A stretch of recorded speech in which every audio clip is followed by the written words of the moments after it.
안녕하세요. 저는 올해로 38살인 여자입니다. 제가 결혼 1년도 안 돼서 이혼하게 된 이야기를 하러 찾아왔네요. 이혼한 게 뭐가 자랑이라서 이런데 이야기까지 쓰냐고 하실 분들도 분명 계실 거라 생각됩니다. 제가 이혼한 지도 벌써 3년이라는 시간이 지났어요.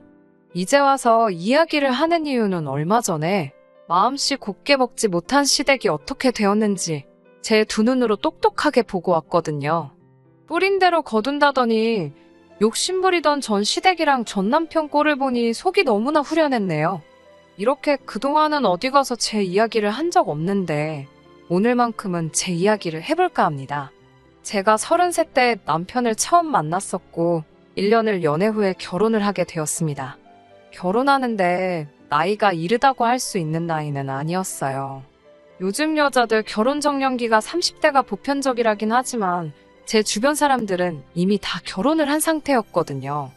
제가 결혼을 늦게 하게 된 데에는 다 이유가 있습니다. 제가 어렸을 때부터 집안 형편이 여유로운 편은 아니었거든요. 허리띠를 졸라매서 숨도 못 쉴 만큼 가난하지는 않았어요. 그래도 남들 하듯이 흉내도 내면서 살았고 했는데 아버지 월급 날 때마다 대출이 어쩌니 저쩌니 하면서 부모님이 참 많이 싸우셨습니다. 그런 모습을 보고 자라서 그런가 저한테는 빚이 생기는 게 무슨 큰 죄를 짓는 것 마냥 죄책감이 다 들더라고요. 제가 어느 정도 마음의 위안을 찾을 때까지는 안 쓰고 쥐고만 있더라도 돈을 가지고 있는 게 최선이라고 생각했습니다. 그렇다 보니 취직에 성공 후 사회생활을 시작하면서 제가 정해놓은 액수에 도달할 때까지는 주변에 다른 것도 보지 않고 돈 모으는 데만 집중해서 살았던 것 같아요. 그렇게 있다 보니 가깝게 지내던 직장 동료들부터 제 학창시절 친구들까지 하나씩 결혼을 해서 각자 가정을 꾸리기 시작했어요. 그리고 그 당시에 마지막 남아있던 친구 한 명까지 보내고 나니 그제서야 저도 결혼을 해야겠다 하는 생각을 갖게 되었나 봅니다. 내가 허전해서 나도 어서 빨리 결혼해야겠다 하는 마음을 가진 게 처음에는 제 잘못이겠지요. 그때 미리 알았더라면 좋았겠지만 지난 일인데 어쩔 수 없지 않겠어요. 남편은 당시에 저랑 비슷한 수준의 회사를 다니는 보통의 평범한 직장인이었어요. 나이는 저랑 같은 나이로 동갑내기 커플이었습니다. 다른 걸 다 떠나서 기가 세지는 않아서 남자다운 모습은 적었지만 제 마음을 편하게 해주는 그런 점이 좋았습니다. 1년 정도 비교적 짧은 기간을 연애했지만 이 사람이라면 결혼해도 좋겠다 하는 확신을 주는 사람이었어요. 두 사람 사이에 결혼 이야기가 오고 가기 시작하면서 남편이 모아놓은 돈이 저보다 적다는 사실을 알게 되었습니다. 제가 당시 9년 가까이 회사 생활하면서 모아놓은 돈이 3억이었어요. 갖고 싶은 거 먹고 싶은 거 참아가며 한 달에 250에서 300 사이로 꼬박 저금해서 모아놓은 돈입니다. 남편이 저보다 돈을 많이 모았을 거라고는 당연히 생각하지 않았어요. 제가 그 돈을 어떻게 모았는지는 세상 그 누구보다 제 자신이 잘 알고 있었으니까요. 정말 먹을 거 안 먹고 쓸 돈 안 쓰고 악착같이 모았던 돈이니 당연히 그럴 수밖에 없다고 생각합니다. 게다가 남편은 저처럼 대학 졸업 후 바로 취직한 것도 아니고 군대도 다녀왔어야 했고 취직하는데도 준비가 더 필요했으니 경력만 따져도 저보다 짧았으니까요. 그렇다고 남편이 돈을 펑펑 쓰는 스타일은 아니었어요. 어느 정도 착실한 면도 있고 저축하는 습관이 있는 건 연애하면서도 알고 있었지요. 남편이 저랑 동갑이었지만 저보다 경력은 짧았는데 남자가 5년 일해서 1억을 모아놓았으면 그것도 굉장히 잘 모아놓은 거라 생각했지요. 저도 남편도 둘 다 저축하는 습관이 있으니 아무래도 그게 가장 결혼을 결정하는 데 있어서 큰 부분을 차지했던 것 같았습니다. 남이 돈 빌려다 쓰는 거 무서운 줄 알고 그런 것들이 저랑 잘 맞는다고 생각했지요. 그런데 남편이 하루는 좋은 소식이 있다면서 싱글벙글해하면서 말을 건넸어요. 남편이 집에, 그러니까 시부모님께 우리 결혼에 대해서 이것저것 이야기해봤다고요. 시부모님은 일단 제가 돈을 많이 모아놓은 것에서 엄청 놀라워하셨다고 하더라고요. 그리고 그러면서 남편에게 제안을 하나 해오셨다고 해요. 세상이 암만 변했다지만 남자가 집해가는 게 맞는 거 아니겠냐면서 집 한 채는 못 해주더라도 제가 가져오는 만큼은 맞춰주고 싶다고 하셨다는 거예요. 결론적으로는 저희 결혼하는데 돈을 보태주시겠다는 이야기였지요. 듣던 중 반가운 좋은 소식이기는 했지만 제 반응은 솔직히 뜨뜻미지근했어요. 그도 그럴 게 남편과 그동안 연애하면서 가족에 대한 이야기를 몇 번 나눈 적이 있었거든요. 일단 저는 말씀드린 대로 저희 집 형편이 제가 돈을 모으는 것과는 다르게 여전히 좋지는 않았습니다. 하지만 시댁 형편도 별반 다를 것 없는 상황으로 알고 있었거든요. 시댁은 사업으로 음식점을 하고 있었어요. 그런데 메뉴도 요즘 사람들 이목을 끌만한 그런 메뉴는 아니었고 장사도 별로 잘 안 되는 걸로 말을 했습니다. 요즘 트렌드에 맞게 인테리어도 바꾸고 메뉴도 추가하고 뺄 건 빼고 해야 한다고 몇 번을 말씀드렸는데 두 분 프라이드 때문에 받아들여지지 않았다대요. 시부모님이 그 식당을 한 자리에서 엄청 오래 하셨다고 해요. 그래도 왕년에는 줄 서 있는 게 끝이 안 보일 정도로 인기가 많았던 맛집이라고 하더라고요. 그나마 그때는 돈을 쓸 시간이 없어서 모을 수밖에 없다고 할 정도로 엄청 벌었었다고. 그래서 시부모님이 가게와 음식에 대한 자부심이 엄청 강하시다고요. 그런데 그거야 그때 그 시절 이야기고 지금은 경쟁도 워낙 세지고 그러다 보니 그냥 몇 명 단골 장사하는 것 외에는 파리만 날리고 있다는 걸로 알고 있었거든요. 암만 왕년에 잘 나갔던 가게라고 해도 지금 그 정도면 돈이 넉넉한 상황이 아닐 것 같은데 솔직히 큰 믿음이 가지는 않았네요. 당시 남편이 모아놓은 돈하고 제 돈의 차익만 계산해봐도 2억이라는 큰 액수였는데 그냥 해주시기에는 그 금액이 결코 적은 돈이 아니잖아요. 좋은 소식이기는 했지만 저도 집에서 지원받는 거 하나 없는 상황인데 큰 기대는 안 하기로 했었습니다. 그런데 아니나 다를까 역시나 그걸 돈으로 주신다는 소리가 아니었네요. 결혼 준비하면서 시어머니와 남편 같이 해서 식사를 하게 되는 자리가 있었어요. 남편한테 들은 말이 있었으니 일단 돈을 해주시기로 하셨다는 말을 들었다고 감사하다는 말을 제가 먼저 꺼내게 되었습니다. 그런데 시모가 마치 제가 말을 잘 꺼냈다 하는 듯한 느낌으로 입을 여시더라고요. 처음 했던 말과는 다르게 그게 돈이 어디 묶여 있어서 당장 돈을 해주기는 힘들 것 같다고 하시더라고요. 애초에 저는 시댁에 기대를 했던 것도 아니었고 남편이 모아놓은 돈이 저에 비해서 적기는 했지만 돈을 착실하게 모으는 습관 하나만 보기로 했던 터라 그 돈을 안 해주신다 하더라도 그 결정이 달라지거나 하는 정도는 아니었습니다. 그래서 어머님께는 그런 건 걱정 안 하셔도 된다고 했는데 그게 아니라고 하시면서 자기가 돈은 꼭 해주려고 한다고 계속 강조하시더라고요. 당신이 꼭 그렇게 하겠다는 몇 가지 이유를 대는데 사실 제 귀에는 썩 와닿지 않았어요. 여자가 돈을 더 해와서 아들 장가를 보내면 아들이 괜히 기죽어서 여자한테 휘둘려 살게 될 텐데 그 꼴은 보고 싶지 않으시다고요. 조금 거슬리긴 했지만 말씀 중이시니 딱히 말을 끊지 않았어요. 어머님이 돈이 묶여있는 와중에 어떻게든 방법을 찾아보다가 생각이 났는데 하시면서 어차피 저희가 결혼하면 살 집이 있어야 하지 않겠냐면서 지금 살고 계시는 집에 저희가 들어가서 살려고 하시는 겁니다. 이게 합가 이야기였으면 그 자리에서 대본에 거절을 했을 거예요. 그런데 어머님 말씀이 저희가 결혼하면서 집은 증여를 해주고 저희 돈을 가지고 당신들은 새로 살 집을 구하신다는 말이었지요. 어차피 이제 둘만 사는데 큰 집이 뭐가 필요하겠냐며 적당히 가게 출퇴근하기 좋은 곳으로 해서 전세든 뭐든 해서 살면 되시겠다고요. 사실 그렇게까지 해주실 거라고는 기대도 안 했어요. 안 그래도 저와 남편이 모아놓은 돈만 가지고는 서울에 집을 구하려면 대출은 필수적인 상황이었는데 말씀드린 대로 저는 그게 얼마나 소액일지라도 빚지고 사는 건 정말 견딜 수가 없었거든요. 그런데 그렇게까지 해주신다니 제 입장에선 거절할 이유도 없었지요. 그렇게 집 문제가 해결되니 결혼식 준비가 일사천리로 진행이 되었습니다.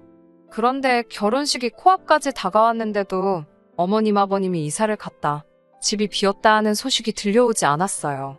오래 지내신 집이다 보니 세월의 흔적도 있고 해서 저는 저희가 입주하기 전에 필요한 데가 있으면 싹 다 고쳐놓으면 좋겠다는 생각을 했거든요.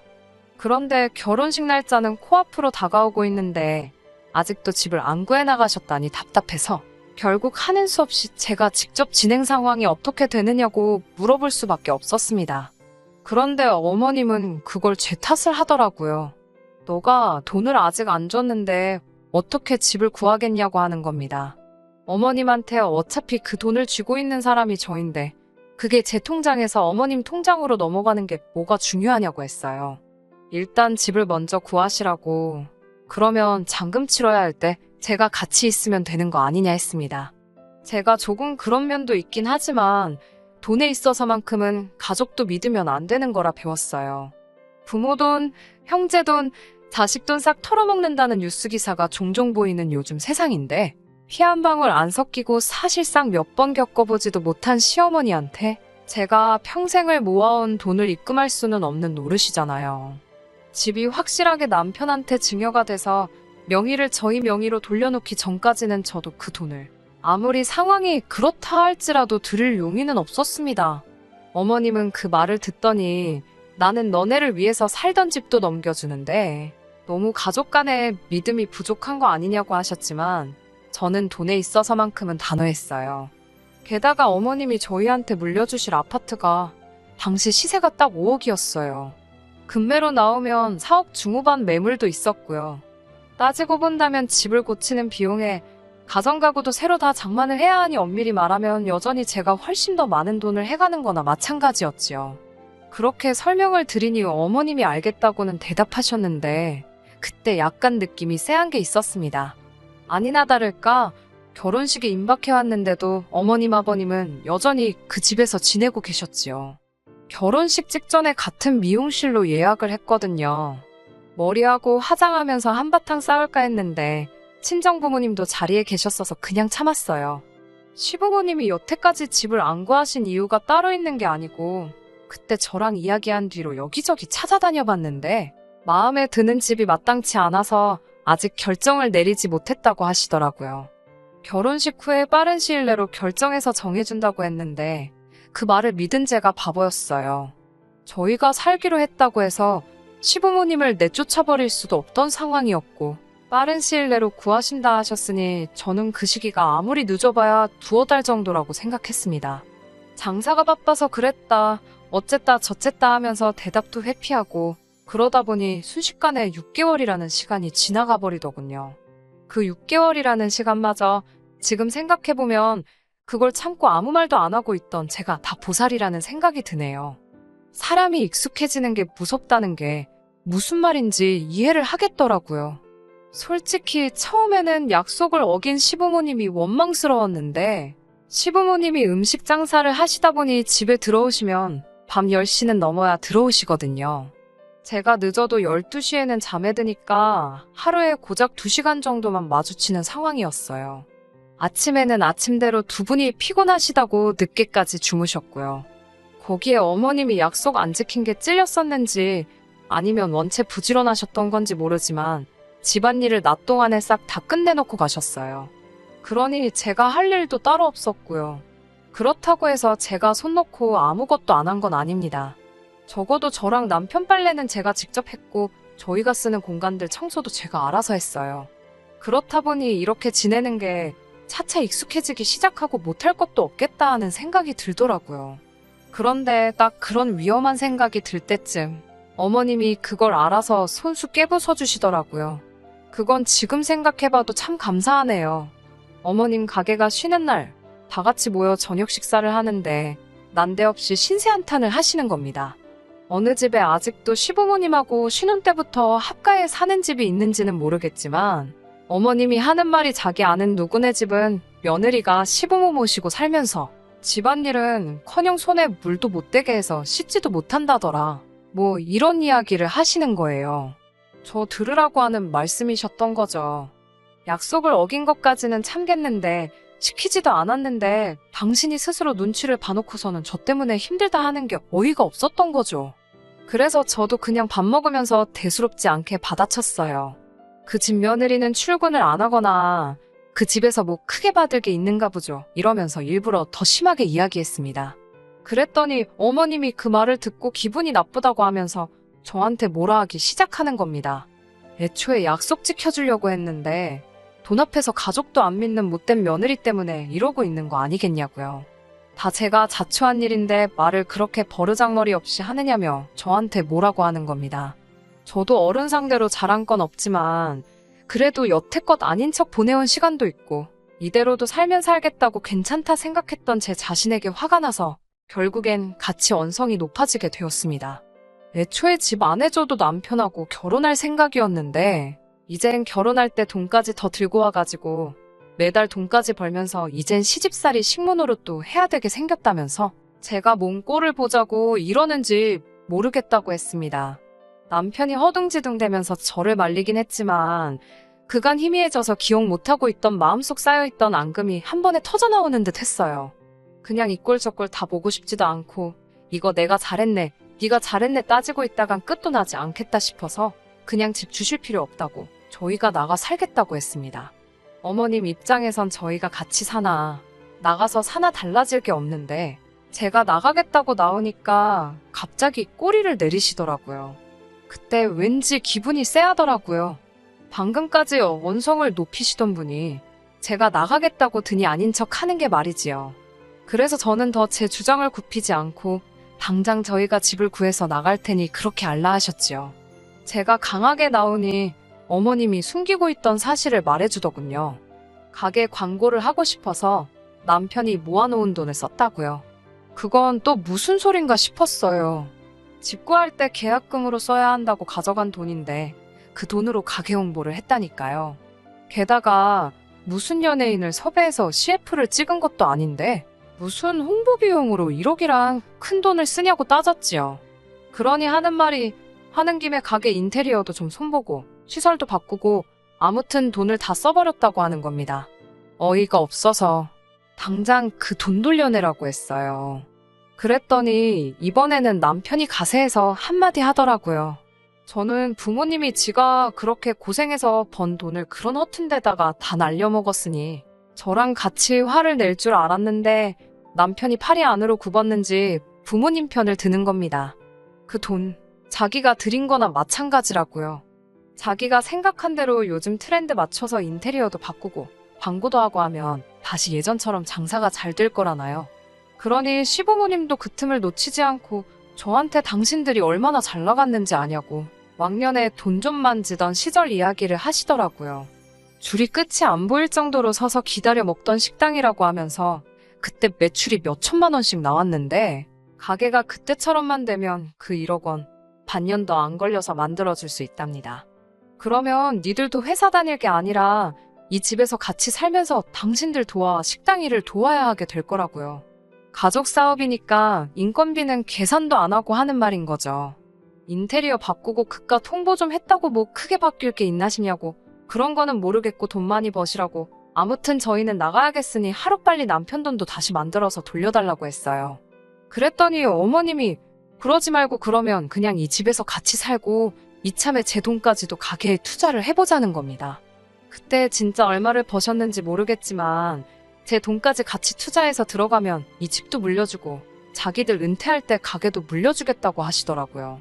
애초에 돈을 얼마를 벌던 간에 저는 음식집을 운영하고 싶은 생각도 없고 매출 뻔하고 어떻게 될지 눈에 보이는데 제 돈을 그런 데다가 투자하고 싶은 마음도 없었어요. 그래서 싫다고 다시 한번 거절하고 6개월이면 갚을 수 있는 돈이면 대출이라도 받아서 돌려달라고 했어요. 아들한테 갚지 말고 다른 데다 갚으시라고요. 사실 당장 그 돈을 마련하기 힘든 거 알고 있었고 감정이 격해서 제가 억지를 부리는 부분도 있었어요. 남편이 한순간만이라도 제 편에 서서 한마디만 했더라면 제가 이혼까지는 하지 않았을 수도 있습니다. 그런데 남편은 제 편을 들어주기는커녕 저를 설득하려 들더라고요. 생각해보면 남는 장사라고 하면서 사실 시부모님이 가게가 잘 될 때 시설 투자도 안 하고 영원히 잘 될 거라 생각해서 지금 저렇게 된 거지. 음식도 맛있고 자기가 운영에 조금만 개입하면 떼돈을 벌 테고 집이며 가게며 물려받게 되면 우리가 남는 장사라고 하는 거예요. 지가 뭐가 그렇게 잘나서 다 망해가는 가게를 살린다는 건지. 백 선생님이 오셔도 안 될 것 같은데 무슨 수로 네가 그걸 해내겠냐고. 헛소리 말고 네 돈 받아내라고. 아니면 그냥 나는 여기서 빠져주겠다고 했습니다. 그리고 결국 그렇게 이혼하게 되었네요. 그게 3년 전 이야기예요. 남편은 두고 보라고 하면서 땅을 치고 후회해주겠다 하면서 결국 저를 두고 자기 가족 편을 들더군요. 참 충격적이었어요. 6개월이라는 그 짧은 시간에 내가 연애하고 결혼을 결심하게 만든 그 사람이 맞는가 싶을 정도로 돌변할 수 있다는 사실이 말입니다. 짧은 결혼 생활을 뒤로하고 이혼을 하게 되었고 숙려기간 중이었습니다. 우연히 TV를 보다가 정말 보기 싫은 얼굴을 보게 되었습니다. 남편이었어요. 부모님한테 식당을 물려받으려고 회사까지 그만두고 일에 뛰어들었다니 어쨌다니 하면서 인터뷰를 하고 있더라고요. 정보 채널처럼 보이지만 돈만 내면 홍보를 시켜주는 그런 프로그램 있잖아요. 거기에 나와서 그러고 있는 거예요.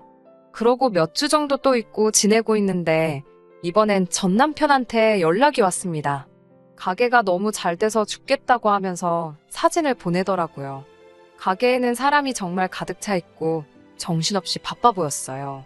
그러면서 이번에 저보고 다시 숙이고 들어오면 지난 일은 잊고 다시 같이 살겠다고 자신있게 이야기하더군요. 제가 그 식당이 다시 재기할 수 있을까에 잘못된 판단을 했을지언정 이혼했다는 거에 대해서는 참 잘했다는 확신이 있었기 때문에 일 없으니까 앞으로 연락도 하지 말고 지내자고 했습니다. 그 뒤로 현재까지 왔네요. 정말 일부러 신경 끄고 지낸 게 아니라 제 경력 쌓으면서 지내다 보니 그딴 집구석에 신경 쓸 시간도 없었어요. 작년부터 해서 저도 다시 결혼을 전제로 새로운 만남을 시작했고요. 대인 게 있으니 그 사람의 됨됨이를 보면서 그 가족들과도 시간을 보내고 있어요. 자기 자식보다는 당연히 제가 덜 이쁘겠지만 다행히도 전시부모 같은 사람들도 아니고 제가 한번 다녀왔다고 해서 이상한 색안경을 끼고 봐주지도 않은 좋은 사람들입니다. 아무튼 우연찮게 데이트를 하다가 시부모가 식당을 하던 곳 근처에 들렀던 적이 있어요. 어차피 다 끝난 일 아니겠냐고 재밌겠다고 한번 얼마나 맛있는 걸 팔길래 저 같은 사람을 놓쳤는지 그 사람들 얼굴 좀 보고 싶다며 제 남자친구가 시부모가 하던 그 식당에 손님으로 가보자고 하는 거예요. 저도 다른 건 몰라도 재미는 있겠다 싶었고 이 사람 앞에서 저도 과거에 연연하는 거 아무것도 없다는 모습도 보여줄 겸 해서 다녀와 봤는데 가게가 아예 망해서 없어졌더라고요. 옆가게 사장님한테 여기 TV에도 나오고 줄 서서 먹던 데 아니냐고 어떻게 된 거냐고 물어봤지요. 음식이 기똥차게 맛있는 것도 아니고 그냥 먹을 만한 정도였는데 그 큰돈을 들여서 공사를 하고 홍보를 하고 하니까 사람들이 한 번씩은 와본 거 아니겠냐고 하더라고요. 그리고 문제는 그게 다였다고요. 요즘 손님들도 입맛이 귀신 같아서 한 번 먹어보고 아니면 아닌 거 따간다고 그러니까 반짝 장사 좀 잘 되다가 손님이 끊어져 버렸다고 하더라고요. 그러다가 작년 재작년 때 코로나로 직격탄을 맞으면서 아예 망해버렸다대요. 워낙에 이 동네 자체가 그 당시에 피해도 많이 봤는데 거기는 홍보비에 들어간 돈이 회수가 안 되고 물 들어올 때 노젓는다고 그때 벌었던 돈들도 다 재투자를 했다나 봐요. 그래서 결국 견디지 못하고 가게는 망해 없어져 버리고 말았다네요.